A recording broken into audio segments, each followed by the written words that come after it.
Era noite de Natal, em Cascais.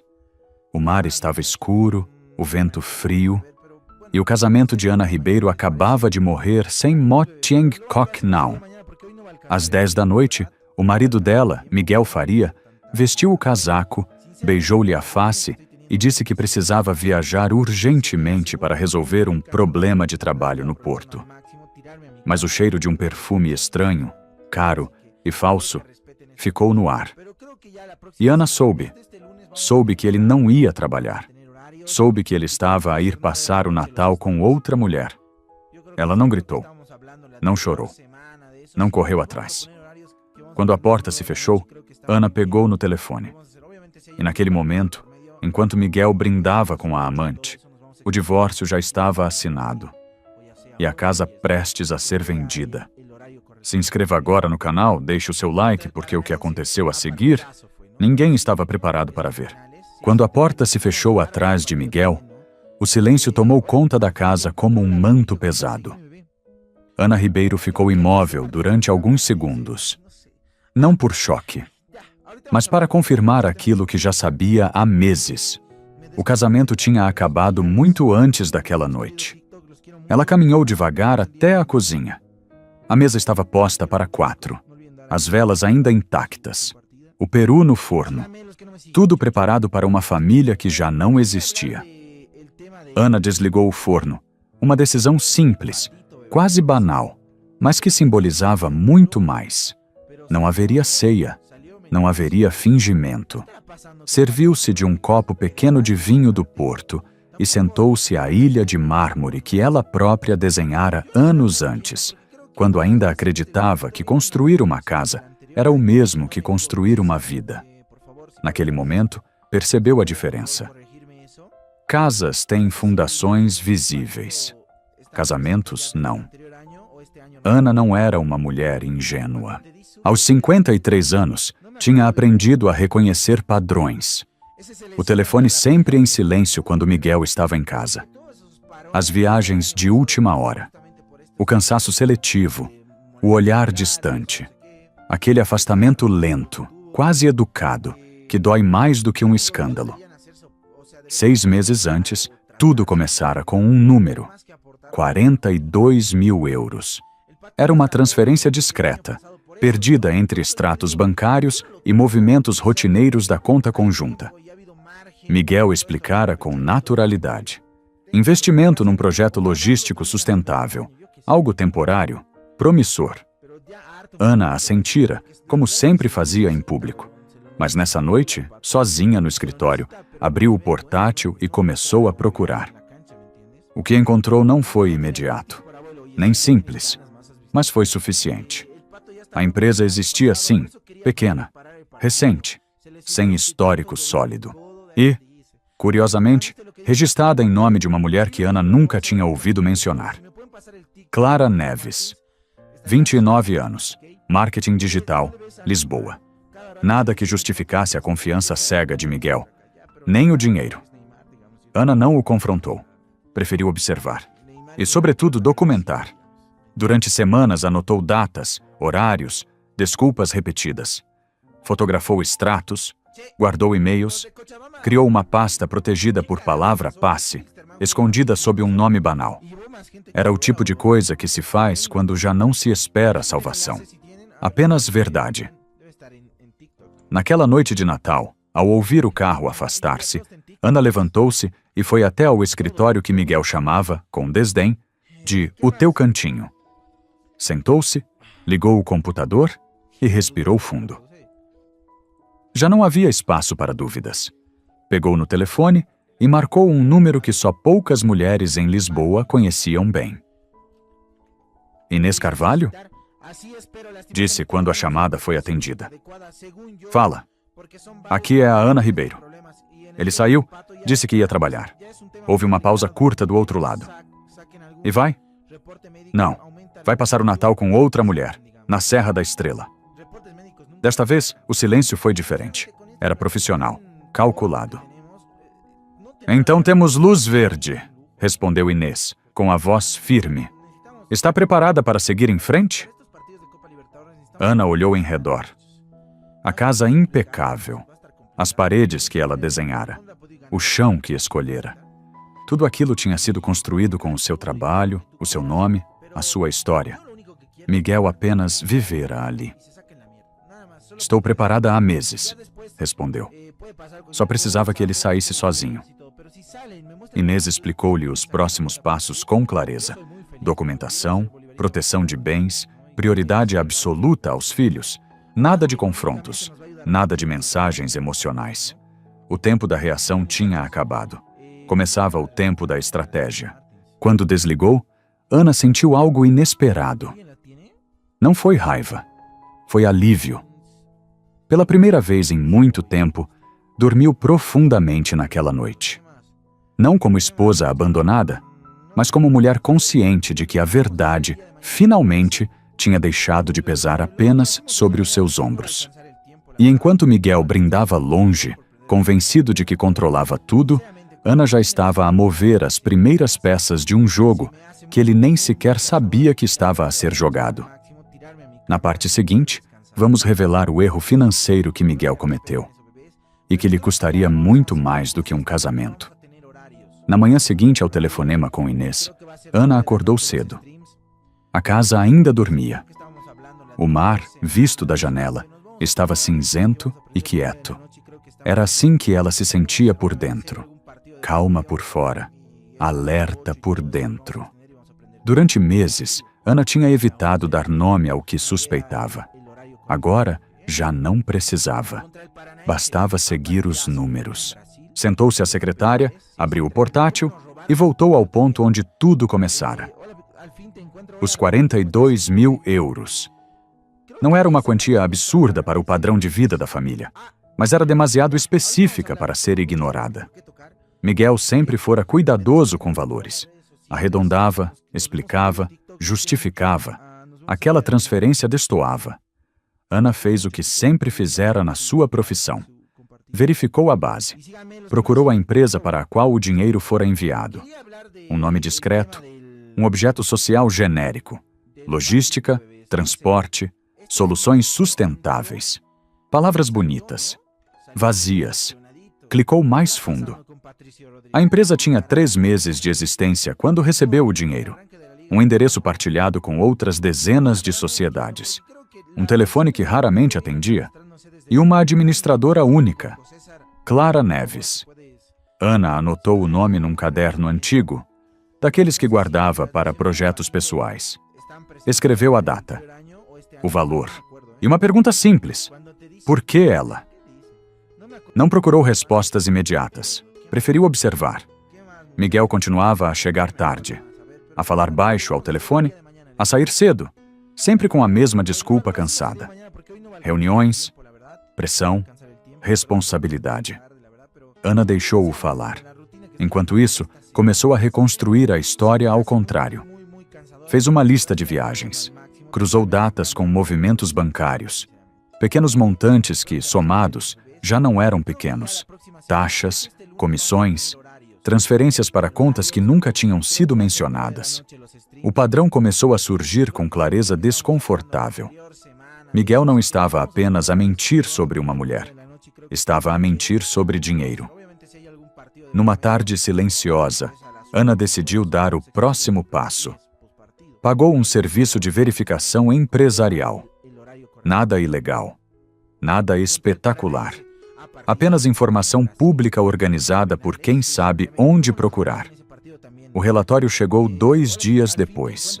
Clara Neves não era apenas uma profissional de marketing. Tinha ligações diretas a outras empresas semelhantes. Algumas abertas e fechadas em menos de 1 ano. Outras ainda ativas. Todas com algo em comum. Recebiam dinheiro e não produziam resultados visíveis. Ana respirou fundo. Não sentiu pânico. Sentiu confirmação. O que mais a feriu não foi o risco financeiro. Foi perceber que Miguel usara dinheiro que não lhe pertencia inteiramente. Parte daquele valor vinha de poupanças pensadas para os filhos, para o futuro, para a segurança. Ele cruzara uma linha. Naquela noite, Miguel chegou mais cedo. Sentaram-se à mesa. Conversaram sobre coisas pequenas, o tempo, um vizinho, uma obra na marginal. Ana ouviu com atenção, observou os gestos, o modo como ele evitava o olhar quando falava de trabalho. Está tudo bem? Perguntou ele, como quem cumpre um ritual. Está, respondeu Ana. E era verdade. Estava tudo finalmente claro. Depois de Miguel adormecer, Ana voltou ao escritório. Abriu a pasta protegida. Acrescentou o relatório. Guardou cópias em 2 dispositivos diferentes. Um deles fora de casa. Não havia pressa. Havia método. Nos dias seguintes, Ana não mudou nada. Continuou a ser a esposa presente, a mãe organizada, a mulher discreta que Miguel acreditava conhecer tão bem. Era essa convicção que o tornava descuidado. Foi então que surgiu a prova final. Uma fotografia, não enviada, não partilhada com ela, encontrada por acaso numa pesquisa cruzada. Um barco, um copo na mão, um braço masculino reconhecível, mesmo sem rosto. O relógio. Aquele relógio tinha sido um presente de aniversário. Não havia dúvida.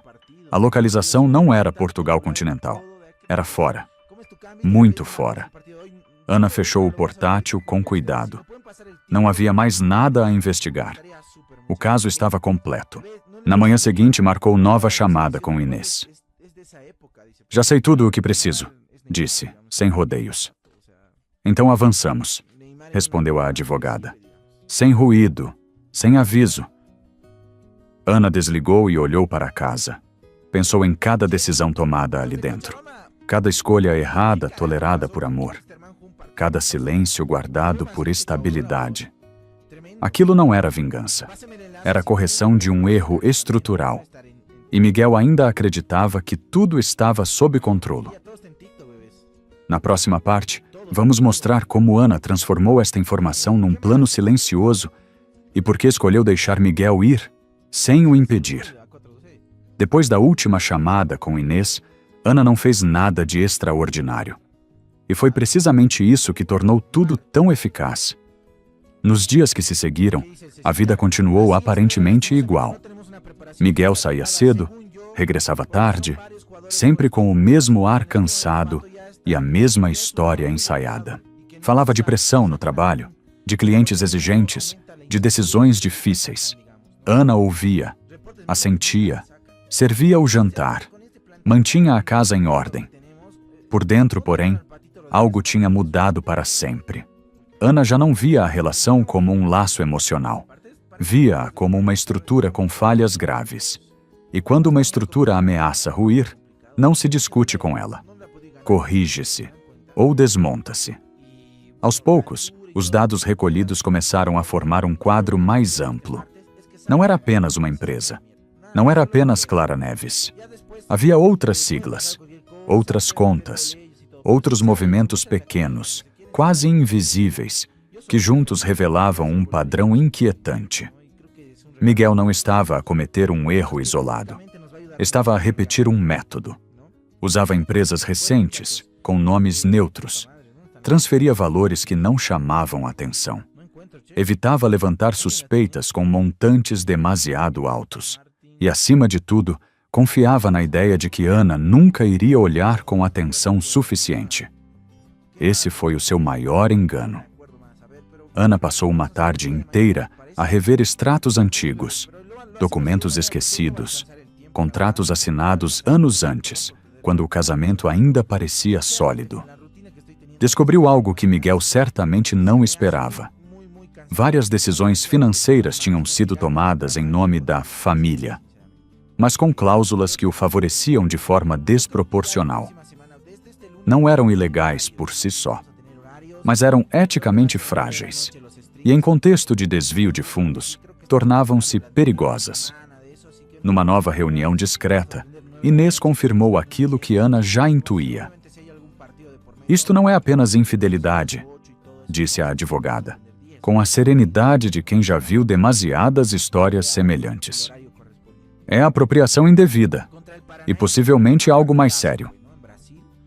Ana não reagiu de imediato. Limitou-se a ouvir. Se avançarmos, continuou Inês, não será um processo rápido nem leve, mas será definitivo. Ana pensou nos filhos, pensou no futuro, pensou na tranquilidade que tinha perdido aos poucos, sem perceber quando. Avançamos, respondeu. A partir desse momento, tudo passou a ser feito com precisão. Nenhum gesto impulsivo, nenhuma mensagem escrita fora do necessário, nenhuma confrontação. Miguel continuava convencido de que controlava o ritmo. Planeava uma viagem, falava de oportunidades fora de Lisboa. Sonhava alto. Ana deixou-o sonhar. Sabia agora que aquele entusiasmo tinha uma razão. Ele preparava-se para sair, não apenas da relação, mas das consequências. Essa informação foi decisiva. Quando ele for, explicou Inês, tudo muda. A percepção de risco, a resposta legal, o tempo. Ana compreendeu. Deixar Miguel partir não era fraqueza, era estratégia. Na semana seguinte, Miguel mencionou casualmente uma ida à serra, uns dias fora, para descansar a cabeça. Ana não perguntou mais nada, apenas confirmou mentalmente aquilo que já sabia. Naquela noite, depois de Miguel adormecer, Ana percorreu a casa devagar. Tocou nas paredes, observou os detalhes.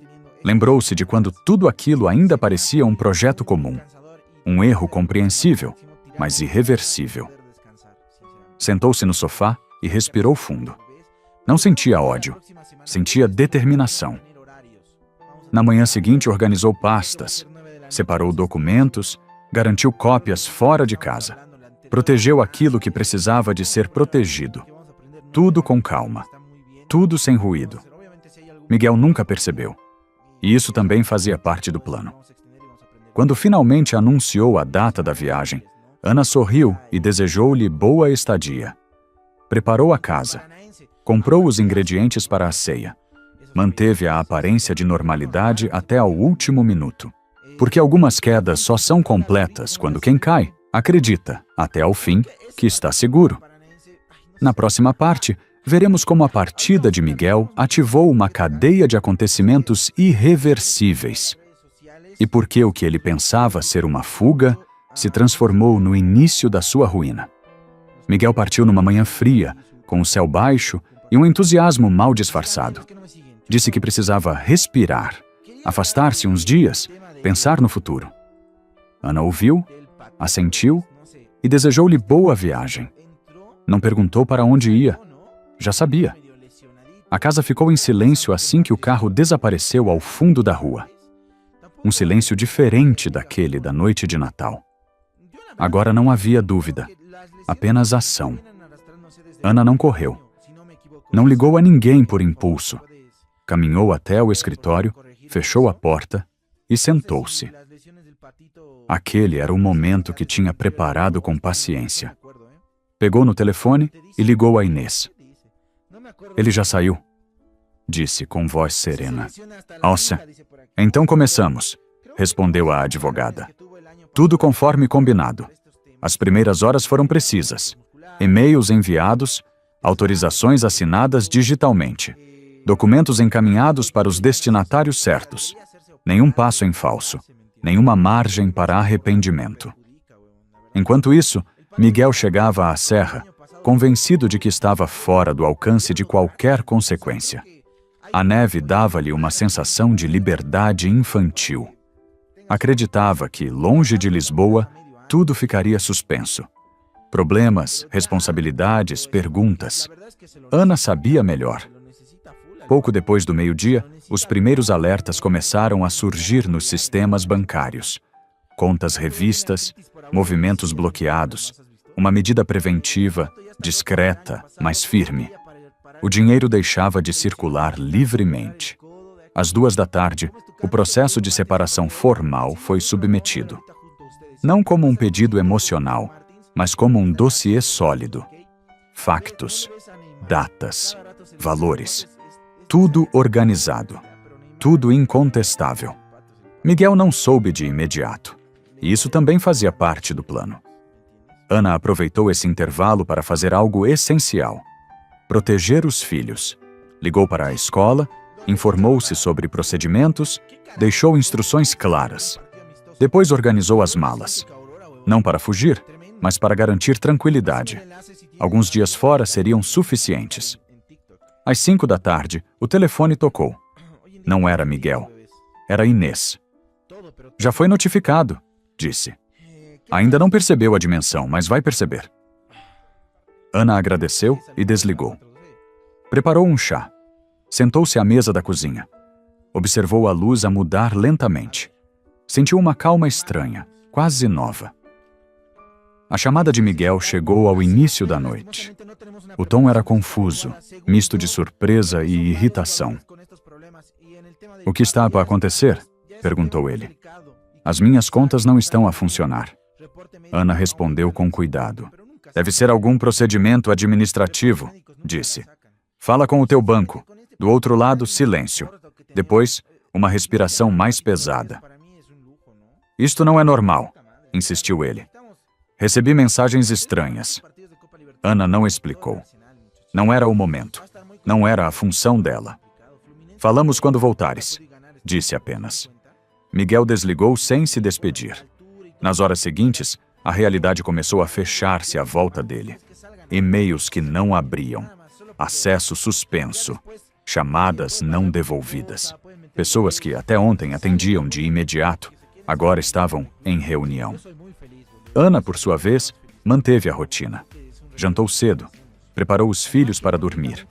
Leu uma história. Deu um beijo tranquilo. Nada naquele gesto denunciava a tempestade que se formava longe. Antes de se deitar, entrou no escritório mais uma vez. Conferiu os últimos relatórios. Estava tudo no sítio. Nada ficara ao acaso. Miguel passaria aquela noite sem dormir. Ela sabia. Não por vingança, mas por consequência. Quando se constrói algo sobre areia, basta um movimento certo para tudo ceder. Ana dormiu. Dormiu profundamente, pela primeira vez em muito tempo. Não como alguém que ganha, mas como alguém que deixa de perder. Na manhã seguinte, acordaria com novas mensagens, novas confirmações. O processo avançaria, irreversível. E Miguel começaria a perceber que aquela viagem, pensada como fuga, tinha sido, afinal, o gatilho que ele próprio acionara. Na próxima parte, vamos acompanhar o momento exato em que Miguel percebe que perdeu o controle e como a serenidade de Ana se transforma na sua maior força. Na manhã seguinte, Miguel acordou com a sensação de que algo estava fora do lugar. Não era o frio da serra, nem o silêncio pesado do quarto. Era uma inquietação surda, como um alerta que o corpo reconhece antes da mente. Abriu o portátil para verificar o correio profissional. Queria confirmar que tudo continuava sob controle. Em vez disso, encontrou uma mensagem curta, formal, sem saudações. Notificação de procedimento legal em curso. O assunto bastou para lhe gelar as mãos. Leu uma vez, depois outra, e uma terceira. O texto falava de separação, de medidas cautelares, de verificação de movimentos financeiros. Não acusava diretamente, mas insinuava tudo. Miguel sentiu o estômago apertar-se. Aquilo não era uma conversa doméstica. Era algo maior, organizado, preparado. Pegou no telefone e tentou ligar a Ana. Chamou. Ninguém atendeu. Ligou novamente. Caixa de correio. Levantou-se, abriu a cortina. A paisagem branca, perfeita, parecia agora artificial, como um cenário montado para esconder a queda que se aproximava. Tentou aceder à conta principal. A página demorou a carregar. Quando abriu, surgiu a mensagem seca. Acesso temporariamente indisponível. Miguel fechou os olhos por um instante. Aquilo não era possível. Havia dinheiro. Sempre houvera. Havia contactos. Influência. Vestiu-se à pressa e desceu para o pequeno almoço. O hotel estava calmo. Demasiado calmo. Pediu um café. O empregado hesitou antes de confirmar o número do quarto. Um detalhe pequeno, mas suficiente para aumentar o desconforto. Enquanto esperava, o telefone vibrou novamente. Desta vez, era uma chamada curta. Um número que reconhecia. Um parceiro. Atendeu com urgência. Miguel, precisamos falar, disse a voz do outro lado, fria. O teu acesso foi suspenso. Temporariamente, dizem. Mas isto é sério. Suspenso por quê? Respondeu ele, tentando manter a calma. Há uma auditoria e um pedido formal. Não sei mais do que isso. Mas... protege-te. A chamada terminou sem despedidas. Miguel ficou imóvel, o café arrefecendo à sua frente. Pela primeira vez, percebeu que a viagem não o tinha afastado dos problemas. Tinha-o aproximado deles. Tentou ligar para Clara. A chamada foi atendida de imediato. A voz dela estava agitada. Miguel, o que se passa? Recebi e-mails estranhos. O meu nome aparece em documentos que eu não conheço. Mantenha calma, disse ele, mais para si do que para ela. Deve ser um erro, um mal-entendido, mas já não acreditava nisso. Minutos depois, um funcionário do hotel aproximou-se com cuidado excessivo. Pediu que Miguel se dirigisse à recepção. Havia uma entrega, um envelope, formal, selado. Miguel abriu-o ali mesmo. As palavras saltaram da página.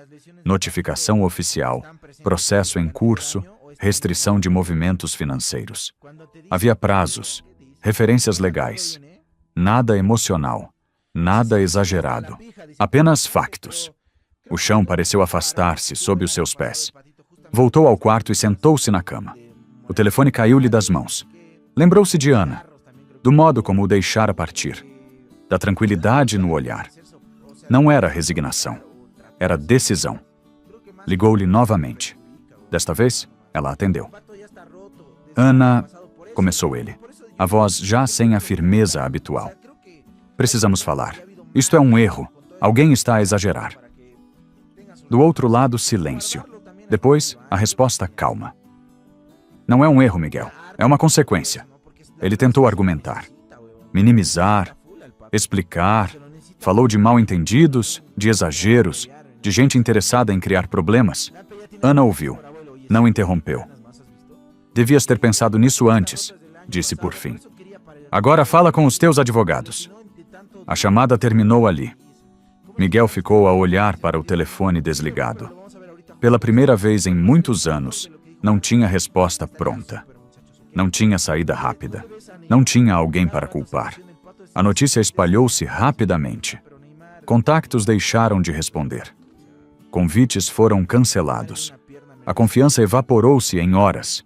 Aquele que acreditara controlar tudo começava a perceber que perdera o essencial: o tempo.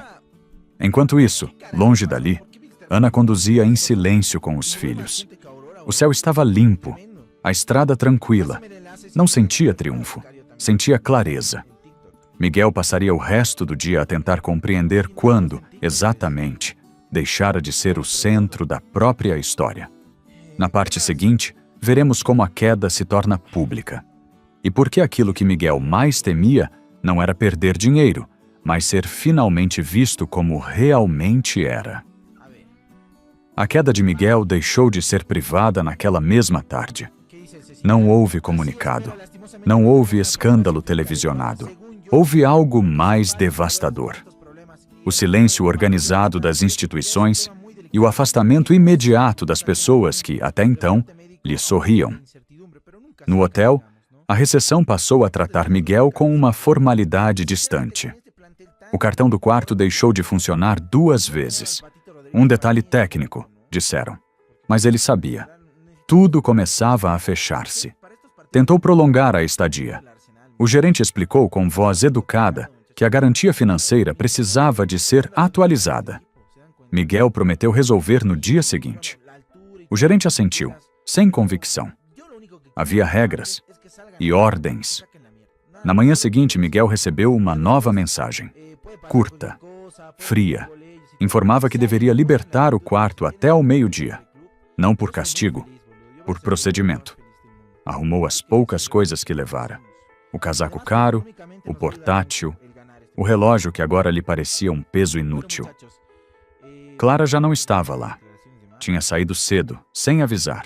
Também ela começava a perceber que aquela proximidade lhe custaria caro. Miguel desceu com a mala pela primeira vez, sem o porteiro. O átrio parecia maior, mais vazio. As pessoas olhavam, não com curiosidade, mas com reconhecimento silencioso. Algo tinha mudado. Conseguiu um transporte até Lisboa. Pagou em dinheiro, o último que tinha na carteira.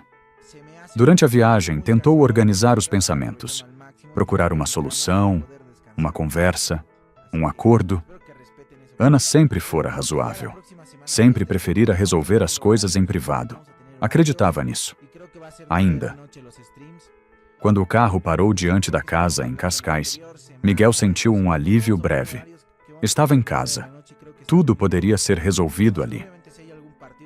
Subiu os degraus com pressa. Tirou a chave do bolso. Introduziu-a na fechadura. Não rodou. Tentou outra vez. Forçou. Nada. Tocou a campainha. Esperou. Silêncio. Voltou a tocar. Com mais força. Nada. Foi então que viu o cartaz. Branco. Discreto. Сейчас зайдем, посмотрим, как у них трансляция началась.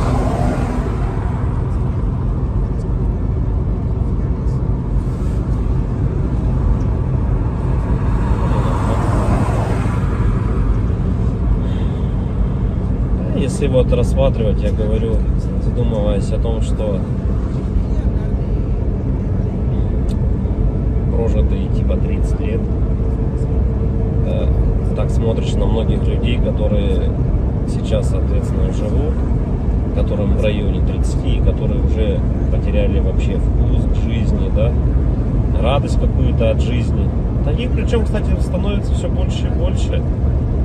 Мне кажется, этот средний возраст, когда говорили, что начинается вот этот кризис среднего возраста, он тоже сместился, как и говорят, что сейчас люди, в принципе, быстрее взрослеют, быстрее осмысливают все, да, почему-то это всегда все в плохом больше ключе на самом деле, да, вот что сейчас дети, к примеру, быстрее взрослеют, вот, и мне кажется, кризис вот этот среднего возраста, он, наверное, тоже сместился. И вот я думаю, что он сместился где-то в районе 30 лет. Опять-таки, это тоже не со всеми, наверное, связано. Не у всех людей так, все люди разные. И когда приходишь к той мысли о том, что помимо того, что люди сами по себе стали такие вот, наверное, депрессивные, да, времена такие сложные, да, вот это вот еще извне много каких вещей случается, на данный момент, которые людям усугубляют эту ситуацию на самом деле, вот этой депрессии, вот этих кризисов, да, каких-то переходных моментов в жизни. И непонятно, если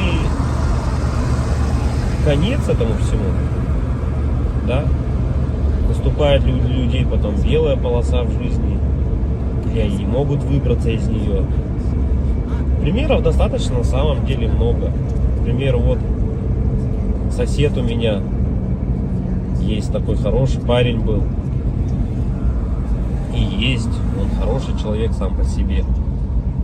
Но вот у него сейчас очень сложные времена такие, как бы дизмораль на него напала. О том, что он не реализовался в своей жизни к 30 годам, что жизнь у него кончена. И не может он выбраться из этой ситуации. Да? Как говорят, если мы говорим, что это мужики такие, да, типа слабые, да, какие-то, безморальные, как бы такие вот, что в основном это случается, наверное, зачастую, может быть, это у мужиков случается в этом возрасте, такой кризис, наверное, да, каких-то неудач в своей жизни, не пришедших ни к чему достойному и хорошему. Но вопрос в том, что это мужики такие, типа слабые, или времена такие стали, что если вот разобраться так, вот, например, возьмем даже с древних времен, когда человеку нужно было добывать пищу самому, да, там убивать мамонтов, мужику стоило там сходить на охоту. Да, на охоту он сходил, кого-то там добыл добычу, принес домой, да, что-то где-то там поделал дома, и все как бы. Ну и это, возможно, как работа тоже на ежедневной основе, да, была. И как бы мужик в то время считался, но еще воином были, они воинами были, не воевали, да. В любом случае это все такая в основном физическая была работа, типа стратегии именно добычи пищи какой-то себе. Ну, тут вот требовалось, возможно, какое-то знание, да, тут я не спорю. Но в основном это была физическая работа. Если взять, к примеру, не такие далекие времена, когда там люди вот только выходили из пещер, да, взять даже, допустим, 50 лет назад, 100 лет назад, да, когда люди работали на заводах, и что тогда считалось именно мужиком, да, таким. Разница была, наверное, с нынешними временами в том, что если ты работал, к примеру, на заводе на каком-то, то тебе было этого всего достаточно. То есть ты уходил на завод, отработал свое время, да, пришел домой, какие-то тоже там, может, домашние дела, и этого тебе было достаточно на самом деле. Как бы и все, и заключалась вся суть именно мужчин. Ну вот, как бы устроиться главное на завод и работать физически, опять-таки, да, получить какое-то образование, так, ну, как бы среднеспециальное, к примеру, да, какой-нибудь токарь, идти на завод, отработать там 8-12 часов. Это не легкая работа, я не спорю тоже с этим. Но опять-таки, этого зато было достаточно. Человек уходил, он отрабатывал там 12 часов и понимал, что ему будет всего достаточно. Ради этого и была, наверное, главная и основная мотивация. Да? И если перенесемся мы, наверное, в наше время уже, сейчас, на данный момент, то есть люди просто не знают на самом деле, как заработать, как получить жилье, как получить новый автомобиль. То есть способов получения данного результата его нету как такового. Это говоря о том, что ты будешь ходить на работу по 8, по 12 часов, допустим, сутками там работать, да, ты не заработаешь на машину, заработаешь ты на нее через 5 лет, если ты там не будешь ни пить, ни есть, как бы, да. Ну ладно, если вообще не тратить деньги, ты заработаешь год. Ну такого же невозможно, это же только где-то в сказках. С учетом нынешних трат, то есть даже при зарплате какой-то средней, там 100 тысяч рублей, ну где-то 60, где-то 70, где-то 80. Возьмем от 60, наверное, до 120. То есть, к примеру, достижение результата такой, как, к примеру, квартира, недвижка какая-то своя, это кредиты, ипотеки. То есть вот здесь и сейчас ты берешь. И залазя все глубже и глубже, то есть, как сказать, взял ты, к примеру, себе недвижимость, да, в ипотеку, пусть она будет так. Помимо тех трат, к примеру, помимо этой ипотеки, там, ремонт и так далее, тебе за эти 20 лет нужно и телефоны менять, и одежду менять, и так далее, там, кушать надо. Машины также в этот же момент менять тебе надо. И то есть это кабала на самом деле такая, она дизморальная.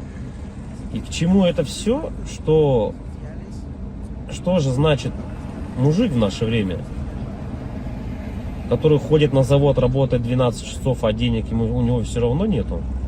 Как бы добычу он принести уже не может, да? Ну типа он может сходить в лес, но от этого толку особо не будет. И, наверное, какие, ну, сам интернет, во-первых, расфорсил вот это вот все, то, что люди должны зарабатывать какие-то миллионы. Они должны зарабатывать. Это было бы шикарно, если бы каждый зарабатывал. Но каждый по своей сути не может столько зарабатывать, да, потому что не хватит денег, чтобы каждый. А может их и хватит, но никто никому не даст так зарабатывать. И вот возвращаясь, к примеру, к тому, что какая зарплата? Ну, 1300, наверное, должна быть в наше время, чтобы как бы себя, наверное, обеспечивать, да? Хорошо. Одному. И кто же тогда мужик в наше время? Типа, что он должен делать? Что он должен выполнять? Как бы, если он ходит на работу, но смысла от этого нету. Ну, как бы он есть, да, у тебя какой-то идет доход, но если его недостаточно. Смотришь другие профессии, другую работу, да,